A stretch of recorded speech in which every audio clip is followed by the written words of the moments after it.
Bismillahirrahmanirrahim. Assalamualaikum warahmatullahi wabarakatuh.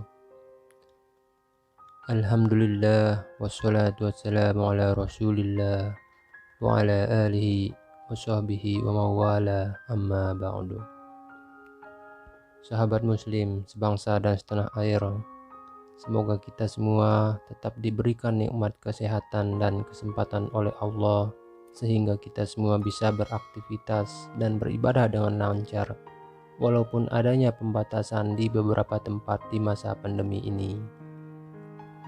Semoga yang masih sakit, baik itu corona ataupun sakit yang lain, segera diangkat penyakitnya oleh Allah dan dikembalikan nikmat hidup dan kesehatan untuk kembali berkumpul seperti biasa di tengah-tengah keluarga. Amin ya rabbal alamin.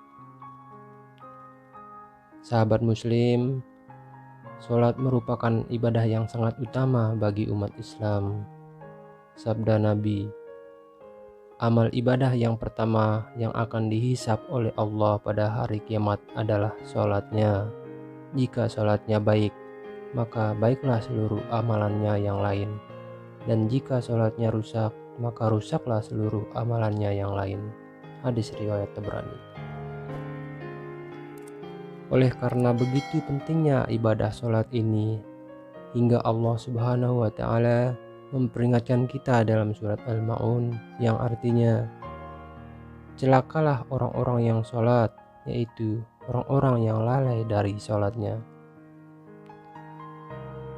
Dalam ayat tersebut, Allah memperingatkan kita agar tidak lalai dalam sholat. Berkaitan dengan hal tersebut, dalam suatu riwayat hadis, dikatakan bahwa ada seseorang yang sholat selama 60 tahun namun sholatnya tidak diterima. Rasulullah bersabda, sesungguhnya ada seseorang yang sholat selama 60 tahun namun tak satu pun sholatnya diterima. Barangkali orang itu menyempurnakan ruku tapi tidak menyempurnakan sujud, atau menyempurnakan sujud namun tidak menyempurnakan rukuknya. Dari hadis tersebut, ternyata hal yang begitu sepele menjadi penyebab amalan sholat seseorang tidak diterima oleh Allah Subhanahu wa Ta'ala, yaitu tidak sempurnanya ruku atau tidak sempurnanya sujud dalam sholat.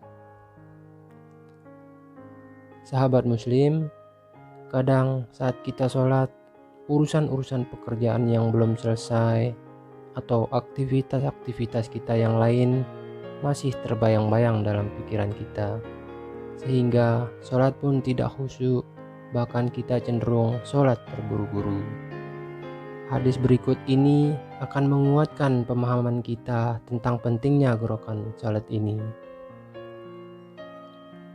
Dalam riwayat An-Nasai disebutkan dari Rifa'ah bin Rafi berkata, yang artinya, aku pernah bersama Rasulullah SAW duduk-duduk di masjid. Maka ada seseorang yang masuk dan mengerjakan sholat 2 rakaat. Kemudian ia datang dan mengucapkan salam kepada Nabi. Dan Nabi SAW memperhatikan terus sholatnya. Kemudian beliau menjawab salam. Lantas beliau berkata, ulangilah sholatmu karena sesungguhnya engkau belum sholat. Lantas ia kembali kemudian mengulangi sholat. Kemudian ia datang dan mengucapkan salat kembali kepada Nabi.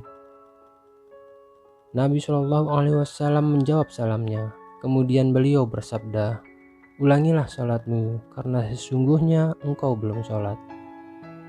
Sampai seperti itu terulang hingga ketiga atau keempat kalinya. Orang yang jelek salatnya pun mengatakan kepada Nabi SAW, demi yang menurunkan kitab kepadamu, aku sudah sungguh-sungguh dan semangat dalam menjalankan salat. Engkau sudah melihatku, maka sudahlah, ajarilah aku. Beliau pun bersabda, jika engkau ingin menjalankan salat, berwudulah dan perbagus wudumu, lalu hadaplah kiblat. Kemudian bertakbirlah, lalu bacalah surah. Kemudian rukuklah sampai tumanina ketika ruku. Kemudian bangkitlah dari ruku sampai lurus berdiri. Kemudian sujudlah sampai tumanina ketika sujud. Kemudian bangkitlah dari sujud sampai tumanina ketika duduk. Kemudian sujudlah kembali sampai tumanina ketika sujud, lalu bangkitlah. Jika engkau telah menyempurnakan sholatmu seperti ini, maka sudah sempurna sholatmu. Apa saja yang kurang dari ini, maka berarti telah kurang dalam sholatmu. Hadis riwayat An-Nasa'i. Sahabat muslim, dalam hadis tersebut sangat jelas bahwa Nabi mengajarkan atau meluruskan sholat sahabat yang sholat tersebut 3 hingga 4 kali. Nabi mengajarkan pentingnya menyempurnakan wudhu hingga tertibnya semua gerakan salat disertai dengan tumanina. Dari segi istilah, tumanina ini berarti sukun atau tenang. Sedangkan secara bahasa, tumanina berarti diamnya anggota badan beberapa saat. Jadi, jelaslah apa yang menjadi poin penting dalam hadis tersebut, bahwa mengerjakan sholat selain tertib gerakannya juga wajib disertai dengan tumanina, agar setiap gerakan sholat dikerjakan tidak sia-sia dan bernilai ibadah di sisi Allah Subhanahu wa Ta'ala. Sahabat muslim, semoga Allah senantiasa memberikan hidayahnya kepada kita dan memberikan kita kesempatan untuk menyempurnakan sholat kita. Semoga segala amal ibadah kita diterima dan kita kelak dikumpulkan dengan orang-orang yang diridhoi oleh Allah Subhanahu wa Ta'ala. Amin ya rabbal alamin. Wassalamualaikum warahmatullahi wabarakatuh.